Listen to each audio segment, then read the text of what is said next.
La différence qu'il y a entre un crayon pastel et un crayon de couleur est fondamentale. Et il ne faut bien sûr jamais les utiliser en même temps.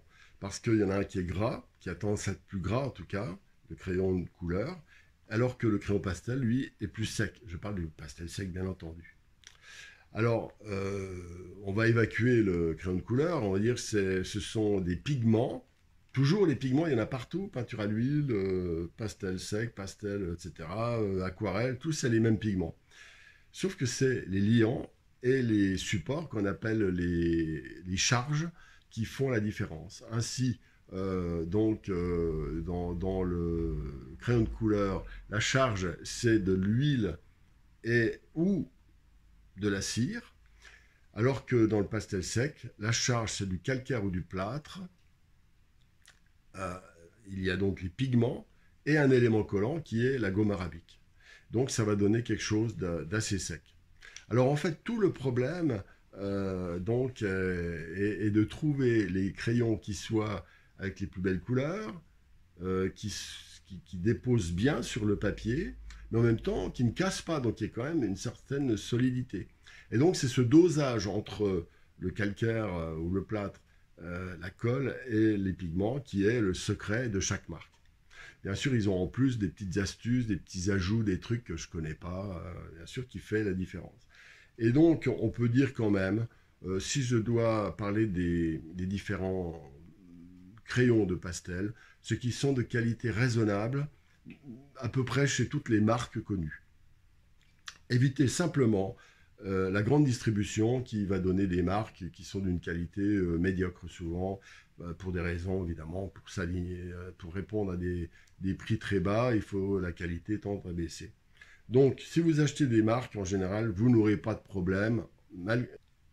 Donc là, je vais vous parler des différentes marques euh, les plus connues que j'utilise et qu'utilisent, bon, il y en a sans doute d'autres. Il y a des marques chinoises, des marques américaines, etc. Je n'en parle pas. Je vais parler de quelques marques connues en Europe et qui sont très très bien. Alors, je les ai en main. Alors, il y en a une que j'aime bien. Bon, je les aime toutes en fait, hein, mais elles sont différentes quand même. Par exemple, les crayons comtés sont intéressants parce qu'ils ne sont pas extrêmement chers d'une part. La boîte est un peu légère, il y a 60 couleurs, c'est un peu juste. Et les couleurs sont un petit peu fortes, on va dire. Elles sont un petit peu flashy. Voilà. Mais ça va quand même parce qu'on peut les utiliser de manière mesurée, les mélanger entre elles. Donc c'est pas mal non plus, c'est un avantage. Ceux qui aiment la couleur, le crayon comté, le crayon de pastel comté est assez riche et permet donc de réaliser des choses. Donc il est bien. Alors il est relativement tendre celui-ci. C'est-à-dire que quand vous dessinez, il dépose beaucoup de poudre et assez coloré. De ce point de vue, il est pas mal. Et s'il y avait plus de nuances, là, je dirais, ce serait assez correct, parce que son prix est correct. Alors maintenant, il y a une autre marque que j'aime bien, c'est Stabilo. Alors Stabilo, lui, cette marque-là comment dire,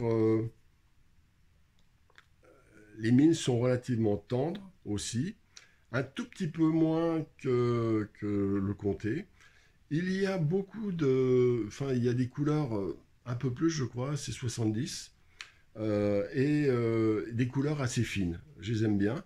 Elles se déposent bien et j'aime bien le fait que le crayon, la mine en bois, est assez solide et petite. Donc c'est assez fin. Voilà, là, la mine du comté est plus grosse, par exemple. Donc j'aime un peu moins que celle-ci. Vous voyez, elle est agréable.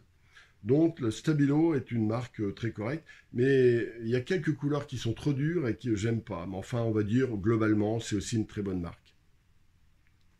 Il y en a une autre, c'est Derwent. Là, je l'ai utilisé. Et en fait, je ne vous cache pas que quand j'achète ces marques, comme je sais qu'elles sont de qualité correcte, je les choisis souvent dans des cadres de promotion. Par exemple, ça, c'est une boîte, je l'ai pris dans une boîte de 72 et les couleurs sont très belles.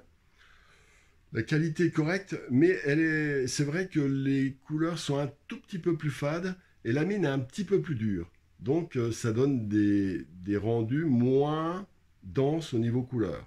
Mais je l'aime bien quand même. On va dire que ça passe très bien. Voilà, donc c'est Derwent. La taille l'épaisseur donc du bois est entre le stabilo et le comté. Est plus petite, le diamètre du crayon est moins grand que celui du comté et un petit peu plus que celui du stabilo en fait. Ça, ce sont de très bonnes marques. Des bonnes marques, pas très bonnes marques. Parce que la très bonne marque, je vais en parler juste après. Euh, donc la marque préférée, c'est celle-ci, c'est le Pitt de chez Faber-Castell. C'est vraiment la Rolls de... Mais elle a un inconvénient, c'est le prix, c'est assez coûteux. Voilà donc des marques de bonne qualité. Il y en a d'autres. Il y a Caran d'Ache, il y a aussi une marque anglaise, c'est Winsor & Newton, qui sont aussi bien, mais voilà. En fait, c'est la bonne nouvelle, c'est qu'il n'y a pas besoin de se prendre la tête. Ces crayons pastels sont à peu près tous de bonne qualité, avec une qualité, avec juste un plus que je donnerais à Pitt, de chez Caran d'Ache. Voilà, c'est vraiment... attendez voir, c'est Caran d'Ache, je les confonds tout le temps. Faber-Castell, pardon, oulala. Et donc, si vous voulez... alors maintenant, combien il en faut-il des crayons pastels? On va dire, en général, quand vous achetez la boîte, n'achetez pas par exemple une boîte de 24 Pitt, une boîte de 24 Caran d'Ache, une boîte de 24 Stabilo, parce que vous aurez les mêmes couleurs. En fait, souvent, vous jetez votre dévolu sur une marque et vous pouvez compléter avec l'autre marque, avec les variantes de couleurs que vous trouverez dans d'autres marques. Par exemple, moi j'ai la boîte Derwent de 72. Eh bien, j'ai acheté une quinzaine de Pitt. J'ai acheté en essayant de faire en sorte qu'ils soient des nuancés par rapport enfin, qui complètent donc la gamme de couleurs. Voilà, et tout simplement, 90-100 crayons sont largement, même la boîte de 72 de Derwent permettent de faire vraiment un bon travail. Donc vous ne risquez pas tellement de vous tromper avec les crayons pastels si vous choisissez des marques. Voilà. Alors maintenant, quelques petits éléments annexes. Donc je vais vous parler donc de la pierre noire et du crayon fusain et du crayon pierre noire. En fait, la pierre noire est une sorte de... Je ne sais plus d'ailleurs l'ingrédient qui est dedans, mais c'est donc un crayon qui est très, on va dire, gras, et qui fonctionne un peu comme le crayon de papier, c'est-à-dire qu'il peut être HB, B, 2B, 3B, c'est-à-dire assez maigre, un peu plus gras, un peu plus gras, un peu plus gras. En fait, c'est pas plus gras, c'est plus dense quelque part. Le 3B est très très dense et je m'en sers beaucoup pour compléter quand je veux durcir une ombre, par exemple, très très forte, etc. Donc, ça complète bien. Le pastel, ça ressemble un peu au pastel, mais c'est quand même d'une autre nature, d'accord? Et puis, il y a les crayons fusains. Souvent, je m'en sers un petit peu, même au pastel, au début, et puis je gomme un petit peu, parce que ça a beau être gris, c'est pas noir, c'est gris foncé, et en plus, ça ne marque pas tellement le papier, et on peut retravailler dessus parce que c'est très sec. Voilà. Si vous mettez de la pierre noire pour commencer votre dessin, vous risquez quand même d'avoir du mal à recouvrir, tout simplement. Voilà. Alors maintenant, comment stocker les crayons pastel? Eh bien, pastel ou d'autres si vous en avez en même temps. Eh bien voilà, j'ai une trousse de 100, voilà, c'est 180, et c'est très agréable parce que vous pouvez mettre les jaunes ensemble, alors je les ai un peu mélangés, voilà, les verts ensemble, les bleus, des fois ils sont un peu en vrac, mais c'est intéressant parce que vous pouvez mettre toutes vos marques différentes dedans. Par exemple, moi j'ai une boîte complète Derwent, mais tous mes Derwent d'avant, je les mets là parce que je m'en sers beaucoup. Vous voyez, ils sont tous utilisés beaucoup. Et je mets en même temps les Derwent, en même temps les Comté, en même temps les Stabilo, etc. Et donc, je ne me préoccupe que de la couleur. Et c'est intéressant parce que quand j'en veux un qui est un peu plus tendre, je vais choisir un qui est plus tendre, un peu plus dur, etc. Voilà. On peut mettre aussi des pinceaux, donc des pinceaux qui permettent d'estomper. On peut mettre les estompes. On peut mettre même les crayons de papier, bien sûr les pierres noires, etc. Tout va là-dedans. 180 places, c'est très intéressant. Ah, maintenant, je voudrais quand même vous parler d'un sujet important qui est comment tailler un crayon. Alors, un crayon pastel est compliqué à tailler Pour une simple raison, c'est que en fait la mine, comme je l'expliquais, est tenue par de la gomme arabique et enfin, la texture donc de la mine est donc par nature pas très très solide. Alors on peut le tailler au taille-crayon, mais en général la torsion va faire casser la mine à l'intérieur du crayon. Alors surtout, la clé de la clé de la clé, ne faites jamais tomber vos crayons. Si vous le faites tomber et que c'est cassé à l'intérieur, vous aurez en plus un grave problème. Alors, je montre juste comment on taille le crayon.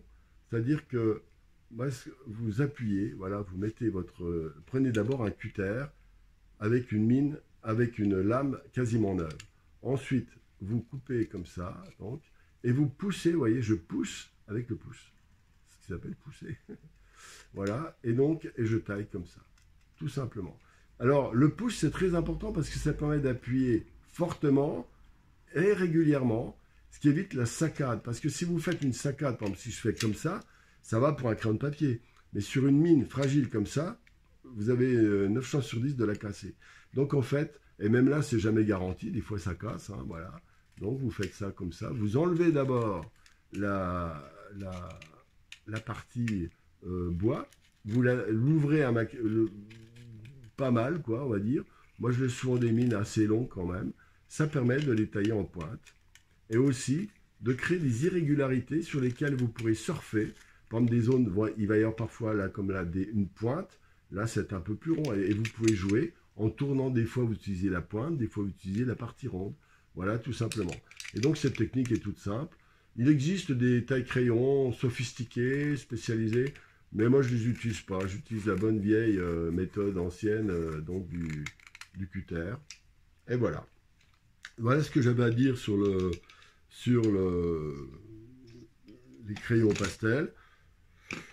Voilà, donc c'est précieux. Ça se garde, bon, si vous peignez pas trop, bon, pas 1 heure ou 2 heures par semaine, ou 3 heures, vous allez garder une boîte plusieurs années, donc c'est pas finalement très coûteux. Voilà, la prochaine vidéo sera sur les bâtonnets pastel, donc qui sont complémentaires donc des crayons pastel. J'aime bien les utiliser ensemble, ils ont des vertus différentes et ils s'accumulent, enfin ils fonctionnent très bien ensemble. Mais je ne parlerai que des bâtonnets dans la prochaine vidéo. Si vous avez été intéressé par cette vidéo, écoutez, vous pouvez mettre un like, un j'aime. Vous pouvez vous abonner et aussi vous pouvez regarder sous la ligne de flottaison de la vidéo. Il y a des informations si vous voulez aller plus loin pour des formations et vous inscrire à la newsletter. À bientôt et bonne pratique avec ce bon matériel.